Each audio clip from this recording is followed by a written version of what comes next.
दा बे समाव जों दिनै रुंसारि हेम चन्द्र ब्रह्म बिथांनि गिबि खेब बोसोरसालिया थैनाय सान फालिनायनि समनि गेजेरजों बिथांनि समाजाव बिहोमा बेखौ जों गोसोखांनायजों लोगोसे समाजनि बिथांनि मावलांनाय माखासे खामानिफोरखौ जों बुंनो गोसोखाङो। बिथांखौ गोसोखांनायखौ लोगोसे बिथांनि खामाया समाजनि अरिहनाया जोबोद बे समनि माने बुंनो थाङोब्ला समाजाव सासे राफोद दैदेनगिरिजोंल' नङा, बे सासे सामाजिक भाबै खेला आरो लोगोसे कालचार बेखौ मोजां मोनग्रा आरो दैदेनग्रा सासे राफोद नेतामोन। बे एक समाव बिएसि हालामाव जोंनि गिख्रंथाव बर' आन्दलननि गेजेरजों बिएसि एकर्डनि सुक्तिनि माध्यमजों बेयो सार कनकेश्वर ब्रह्मनि चिफनि अधीनाव बिथाङा सासे वाटार पिएसिनि सासे इएम हिसाबै जोंनि इन्टारिम काउन्सिलाव बिथाङा बिबान लादोंमोन। आरो बिनि लोगोयैबो जोंनि बे समाव आन्दलन बर' एजिटेसन समनि समाव आन्सलिक एबसु काजिगावनि दख्रा बर' फरायसा आफादनि आफादगिरि महरै बिथाङा 15-16 बोसोरसिम आफादगिरि हिसाबै बिथांनि दैदेननायाव गोख्रों मोनसे आन्दलननि नेतृत्वआ हयथ' बै समाव जादों। आरो बेनि अनगायैबो बिथाङा हाइ स्कुल जेब्ला फरायबाय थानाय सम, बे समाव सासे राफोद गेलेगिरि महरै देवकन ट्रफिनि स्टेट प्लेयार हिसाबै दैसननानै हानाय बिथाङा बै समाव माने प्लेयार हिसाबै जोंनि आसामाव मुंदांखा आरो बड'लेण्ड हालामाव बा जोंनि पदबज्रा ओनसोलाव राफोद सासे प्लेयार हिसाबैबो बिथाङा माने गावखौ थिसनदोंमोन आरो समाजखौ फुटबलनि मोनसे सामाजिक मोनसे रेभलिउसन बिनि आरो सासे केप्टेन हिसाबै बिथाङा पदबज्राखौ दैदेनदोंमोन। आरो बेनि लोगोसेबो जोंनि बै समाव ससियेल मोनसे नेहरू जुबक केन्द्रनि अधीनाव जे कालचार ससिय' इक'नमिक्स बेबायदि डाउन ट्रेडन पिपलफोरनि थारमाने बर'नि गेजेराव जोङो बिथांनि नेतृत्वआव कालचारनि माखासे आबहावा माने बिदिनो थियेटार आरो क्लाब लेभेलाव बिदिनो जिखुनु माने बासरिक मोनसे कालचार कम्पिटिसनफ्राव बाहागो लानानै आरो सासे एक्टर हिसाबैबो बिथाङा माने पार्ट लानानै बै समावहाय नाटक दिन्थिफुंनायफ्राव महरगिरि सासे एक्टर हिसाबै बिथाङा दैसनलांदों। आरो जोंनि समाजावबो बिथाङा बिभिन्न माने इभेन्टफ्राव बियो दायित्व लानानै जोंनि ओनसोलखौ जे मोनसे राफोद ओनसोल बा जोंनि ओनसोलावबो जे राफोद दैदेनगिरि हिसाबै बेखौ दाबो जों फुजियो आरो अराय सम बिनि बिहोमाखौ जोङो बावनो हाया। माब्ला रुंसारि जायामोन? बिथांनि रुंसारि जानाया 19/8/2024 आरो जोनोमा जाहैबाय 7/1/1970 बिथाङा। बिथांनि बिदा फंबाय 4, बिनानाव 2 बेखौ जोनोमनि परे बिथांमोननि बिदा फंबायजों लोगोसे आरो बिथांनि रुंसारिनि उनाव हयथ' सासे फंबायाबो हयथ' रुंसारि कबिचरन ब्रह्म होननाय दा गोथां 2 दं। बिथांमोनहा बे 4नि गेजेराव 5नि गेजेराव 3 हयथ' रुंसारि जालांबाय। दा 2 दङ, उत्तम कुमार ब्रह्म आरो सबिराम ब्रह्म बिथांमोनहा दा दङ। दा सामाजिक भाबे बिथांमोननि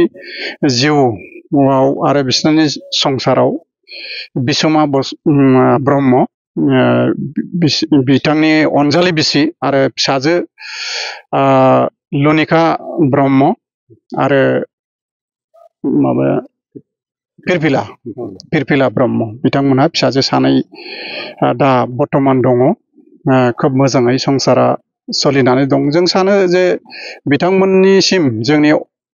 सब जाति गस्थिफ्रा मोनसे सिबिनाय अननाय मोजां मोननायफ्रा दंबाय थायो आरो जोंबो बिथांमोनजों अराय सम बिथांमोननि हेमेन सारनि जे बिहोमा बेखौ जों रिसपेक्ट होनानै सन्मान होनानै बिथांनि न'खरजों जोङो दुख सुखआव अराय सम जोङो लोगो लागोन नायफागोन बेखौ जोङो जोंनि सामाजिक भाबे बयबो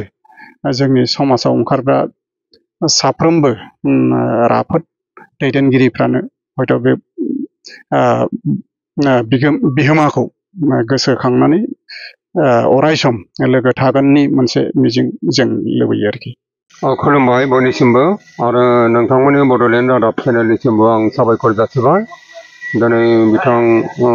मानव गेदेर रुंसारि हेमचन्द्र ब्रह्मनि बिथांनि सोमोन्दै माखासे रादाब फोसावनो लानायनि थाखाय रुंसारि हेमचन्द्र ब्रह्म मानव गेदेरा बिथाङा 1970 मायथाइयाव जोनोम जादोंमोन बै समाव धुबुरी जिल्लामोन आरो धुबुरी जिल्लानि पर्बतजरा ओनसोलनि बे काजिगांव आन्चलिकनि सिङाव थानाय फायखनदारा गामियाव बिथाङा जोनोम जादोंमोन 1970 मायथाइयाव बिथाङा बेबायदिनो जोनोमनिफ्राय उन्दैनिफ्राय लेखा फरा फरायनानै बिथाङा गावनि जे सोलोंथाइ जिउखौ नागारजासिमाव आरो बिथाङा जेनोखि रायजोनि समाजनि हाबा मावनाय बिसिमाव जों बिथांखौ उन्दैनिफ्राय सेंग्रानिफ्राय जोंनि ओनसोलनि रायजो राजा समाजा जेबायदि नुबोदों बिथाङा ओरैबायदि सासे मानसिमोन जोंनि बर' हारिनि समाजाव बिथाङा सासे मख'जाथाव आखुनि बाख्नायथाव सासे बिथाङा नोगोरारिमोन बिथाङा सासे दैदेनगिरिमोन गावनि बाख्नायथाव आरो अमायिक आचरण आखुनि थाखायनो बिथाङा जोंनि समाजाव मोनसे मोजां बिबानफोरखौ मोनबोबाय थादोंमोन जेरै हेमचन्द्र ब्रह्म बिथाङा काजिगांव आन्चलिक एबसुनि गोबां बोसोर माने 12-15 बोसोर बिथाङा काजिगांव आन्चलिक दुलाराय बर' फरायसा आफादनि माने आफादगिरि बिबानखौ बिथाङा गोबाव सम रुजुनबोदोंमोन आरो बिनि उनाव बिथाङा रायजो राजा आरो दैदेनगिरि बर' हारिनि दैदेनगिरिफोरनि अननायाव बिथाङा जेब्लानाखि BSc जादोंमोन बे BSc समावबो हेमचन्द्र ब्रह्मआ जोंनि बे ओनसोलनिफ्राय बिथाङा EM मोन बिथाङा सासे एक्जिकिउटिभ मेम्बारमोन जेनोखि BScनि जेनोखि इन्टारिम काउन्सिल दंमोन बेवहाय बिथाङा बेवहाय EM मोन आरो बिनि अनगाबो बिथाङा 2005 मायथाइयाव हेमचन्द्र ब्रह्मआ इलेक्सन जेब्लानाखि BTC इलेक्सन जादोंमोन बे इलेक्सनाव दारायनाय लोगो लोगो हेमचन्द्र ब्रह्मआ गोबां केन्डिडेट दङब्लाबो बिथाङा देरहासार जादोंमोन आरो देरहासार जानानै बिथाङा 5 बोसोर सासे MCLA हिसाबै बिथां मानगोनां हाग्रामा महिलारिनि खुंथायनि समाव पर्बतजरा कन्स्टिटिउन्सिनि सासे MCLA हिसाबै बिथाङा रायजोखौ सेवा खालामनो सुबिदा मोनबोदोंमोन आरो बिथाङा बे जनप्रतिनिधि जानाय समाव रायजो राजाया बिथांनि सायाव गोजोननाय दङमोन मानोना बिथाङा जेखौ मोनदों जा सेवा खालामनो हायो जेखौ क्षमता मोनदों बेखौ रायजो राजाजों सानलाय हलाय जोबोद अमायिक आचरणजों बिथाङा माने रायजोखौ सेवा खालामबोदोंमोन बिथांनाव रागा जोंनाय गाज्रि मोननाय दुखु मोननाय एसेबो नुफेरबोनो मोनाखै जोंनि समाजा बिथाङा नोरोम आखुनि आरो गुरै खोथा रायलायनानै गासिबो हाबाफारिफोरखौ मावफुंग्रा आरो रायजो राजाजों बाहागो लाग्रा सासे बेबायदि नोगोरारिमोन व्यक्तिमोन हेमचन्द्र ब्रह्मआ सासे मोजां फुटबल प्लेयारबोमोन सासे बिथाङा जोंनि समाजनि दैदेनगिरि जानायजों लोगोसे हेमचन्द्र ब्रह्मआ सासे मोजां फुटबल प्लेयारमोन बिथांखौ माने फुटबल गेलेनो थाखाय गोजान गोजान जायगायाव टीमफ्रा बिथांखौ हायार लाङोमोन बिथाङा बेबायदिनो जोंनि बे जिल्लानि अनगायैबो गुबुन जिल्लायाव गुबुन स्टेटआवबो बिथाङा गेलेहैनो मोन्दोंमोन बेबायदि हेमचन्द्र ब्रह्मनि रुंसारि जानायाव जोंनि समाजा जोंनि ओनसोला हारिया गोबां खहा जादों होननानै जों बेखौ सानदों आरो बिनि थाखाय बयबो दुखु मोननाय फोरमायदों आरो हेमचन्द्र ब्रह्मनि रुंसारि जानाया जोंनि समाजनि ओनसोलनि खहा जाबाय होननानै बयबो बुंदों गतिके आं मिजिं थिदों हेमचन्द्र ब्रह्मनि जेनोखि सोरगोआरि जिउमा बे सोरगोआरि जिउमाया माने आफा अबंलावरिनि अननायाव मोजाङै मोजां बिथाङा इसोरजों सोरगोफुरियाव बिथाङा थानो मोनथों हेमचन्द्र ब्रह्मनि जे थालांनाय